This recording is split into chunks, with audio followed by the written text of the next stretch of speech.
Gotta stay hydrated. Gotta. Ready to do it? Yeah. All right, let's go. Welcome to A Late Show. I'm your host, Stephen Colbert. The big story all week has, of course, been Donald Trump booting hydroxychloroquine. And he was asked about that yesterday at a cabinet meeting. And like the badger he wears on his scalp, he got angry when cornered. Great studies came out of Italy on hydroxy. You know what I'm talking about, right? Right? You know what I'm talking about, right? Right? Because I sure don't. Everything's been a blur since I started taking the hydroxychamomile. You know what I'm talking about, right? Hydroxyclamato hamina. Now, Trump doesn't have the virus, but says he takes hydroxychloroquine to prevent COVID-19. So he's unwilling to wear a mask, but he will take a drug whose side effects include serious heart conditions, including death. Now, I'm no cardiologist, but death seems like a pretty serious heart condition. How's the heart doing? Other than the death, pretty good. And those aren't hydroxychloroquine's only side effects. According to the Mayo Clinic, they also include, and I'm not making any of these up, blistering, peeling, loosening of the skin, feeling that others can hear your thoughts, feeling, seeing, or hearing things that are not there, unusual behavior, and unusual facial expressions. Oh no, we're too late. Yesterday, Trump got some heat for taking the drug by his likely opponent in November, former vice president and freshly scrubbed grandpa, Joe Biden.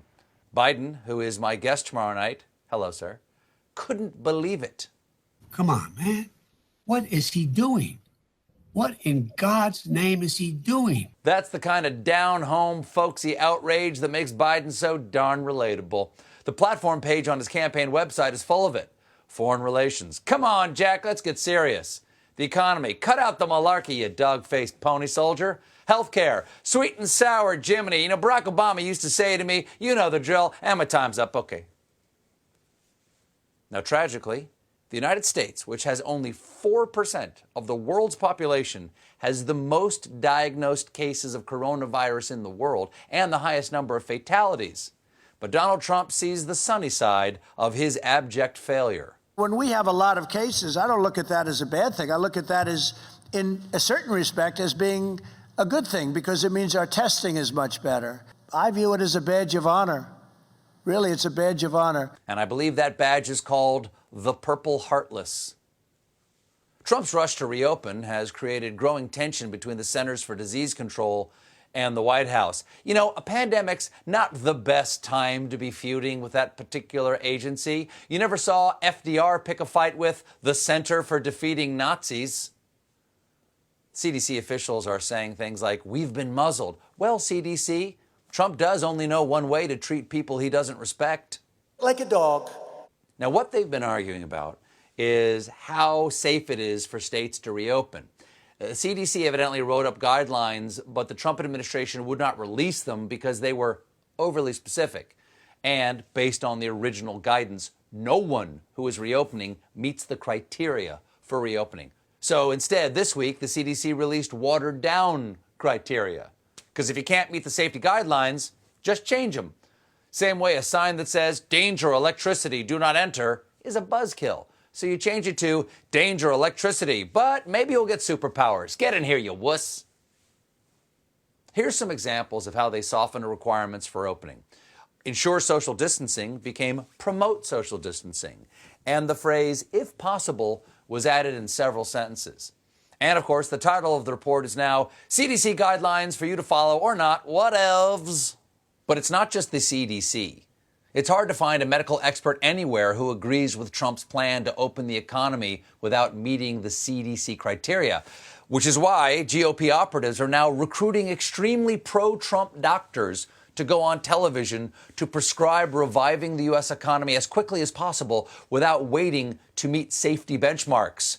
Pro-Trump doctors assemble!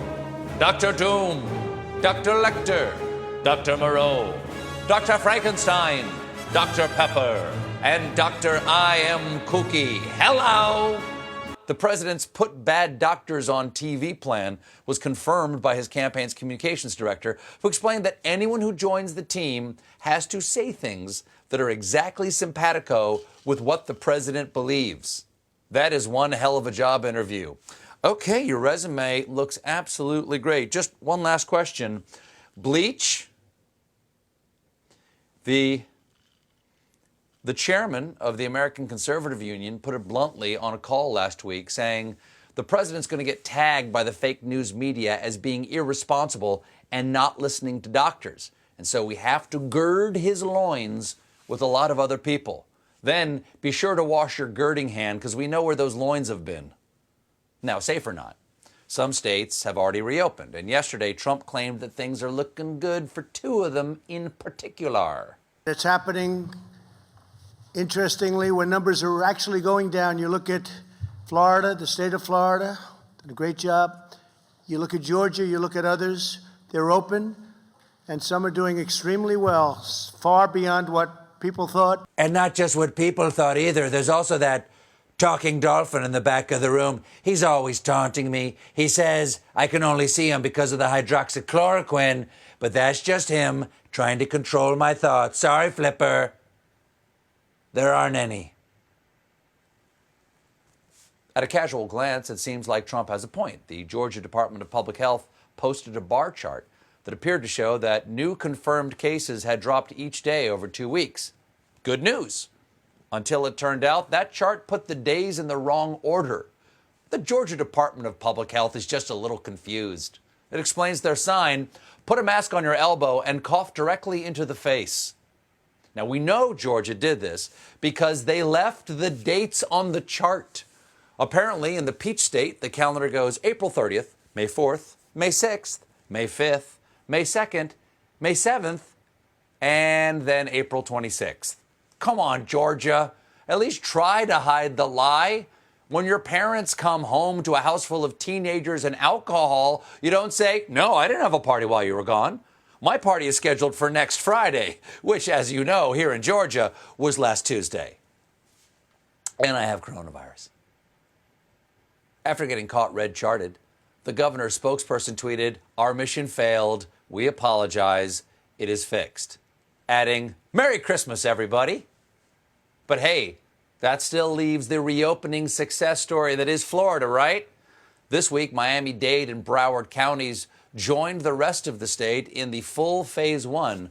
Some are calling it an experiment with life and death consequences. Coincidentally, that's also what it says on Florida's tourism ads.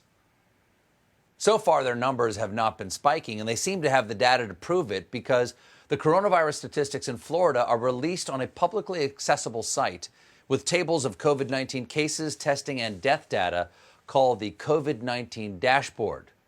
Now, the dashboard has been hailed for its transparency and for its hula girl.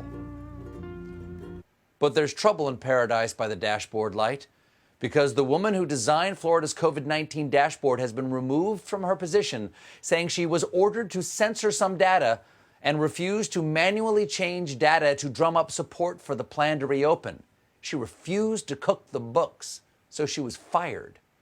It's all part of Florida's social distancing program, Keep 6 feet away from knowledge.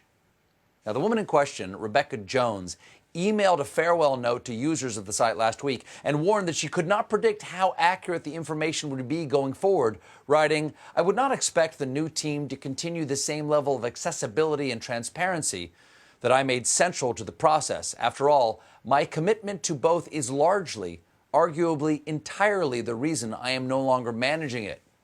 That's a rough employee review. Rebecca, your commitment to accessibility and transparency is second to none. I'm sorry, you're just not Florida material. You're fired. Just drop your key card in the alligator on the way out. Now, folks, let's turn to the brighter side of the global pandemic in tonight's Smile File.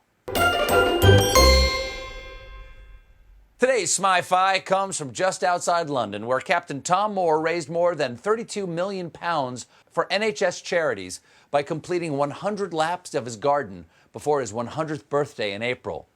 Here's the footage of Captain Moore on patrol. World War II veteran has received widespread recognition, including an honorary promotion from captain to colonel, a Royal Air Force aerial salute, 150,000 birthday cards, and having a railway train named after him. And I'm being told we have a picture of the train named after Captain Thomas. And now the centenarian is set to receive the ultimate British honor for his service because Captain Tom will be awarded knighthood. Arise, Sir Walks-a-Lot. Tom has given several interviews about the message he wants us to take away from his endeavors, and I must warn our viewers, the footage you're about to see is extremely adorable. Everybody has some kindness somewhere. Please expend your kindness to everyone that you possibly can. Give everybody a little smile and see if you can get a smile back again. I want to, Captain Tom. I really do.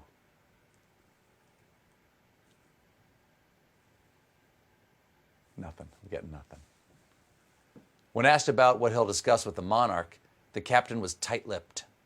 The discussion between me and the Queen will have to be kept secret. I don't believe you meant to say what the Queen says, so I should say thank you to all you people. I said thank you very much, Queen. Okay, that's lovely, but I'm afraid court etiquette demands you say, "Yes, Queen."